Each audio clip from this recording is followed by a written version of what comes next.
আপনি আপনার ইউটিউব চ্যানেলকে কিভাবে মনিটাইজেশন করবেন ভালো করে বুঝুন। দেখতে পাচ্ছেন এখানে লেখা রয়েছে বিকাম এ ইউটিউব পার্টনার, অর্থাৎ ইউটিউব বলছে কি কি করলে আপনি ইউটিউব পার্টনার হতে পারবেন আর ইউটিউব থেকে মনিটাইজেশনের মাধ্যমে ইনকাম করতে পারবেন। আপনাকে প্রথমেই একটা ইউটিউব চ্যানেল খুলতে হবে, তারপর ভিডিও আপলোড করতে হবে। আপনি লং ভিডিও বা শর্ট ভিডিও যেরকম ধরনের খুশি ভিডিও বানাতে পারেন।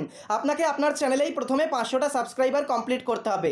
তারপর আপনি যদি লং ভিডিও বানান তাহলে লাস্ট 365 দিনের মধ্যে আপনাকে 3000 ঘন্টা টোটাল ওয়াচ টাইম কিন্তু কমপ্লিট করতে হবে। মনে রাখবেন 365 দিনের মধ্যে, বেশি হয়ে গেলে কিন্তু এখানে ওয়াচ টাইম কাটতে থাকবে। আর আপনি যদি শর্ট ভিডিও বানান তাহলে লাস্ট 90 দিনের মধ্যে 3 মিলিয়ন শর্টস ভিউজ কমপ্লিট করতে হবে।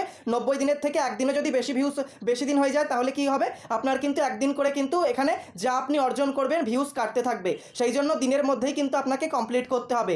এগুলো করলে মেম্বারশিপ, সুপারস্টার, শপিং থেকে আপনি কিন্তু ইনকাম করতে পারবেন। আপনার চ্যানেলটা হাফ মনিটাইজেশন পেয়ে যাবে। এরপর আপনি যদি অ্যাডস থেকে মনিটাইজেশন করতে চান, ইনকাম করতে চান, তাহলে কি করতে হবে, দেখতে পাচ্ছেন আপনার ইউটিউব চ্যানেলে টোটাল 1000টা সাবস্ক্রাইবার কমপ্লিট করতে হবে। লাস্ট 365 দিনের মধ্যে টোটাল 4000 ঘন্টা ওয়াচ টাইম কমপ্লিট করতে হবে। শর্ট ভিডিও বানালে লাস্ট 90 দিনের মধ্যে 10 মিলিয়ন শর্টস ভিউজ কমপ্লিট করতে হবে, মানে 100 লাখ শর্টস ভিউজ কমপ্লিট করতে হবে। তাহলে ওয়াচ পেজ অ্যাডস আর শর্ট ফিড অ্যাডস থেকে কিন্তু আপনি ইনকাম করতে পারবেন। এইভাবে কিন্তু আপনার ইউটিউব চ্যানেলটা ফুল মনিটাইজেশন হয়ে যাবে।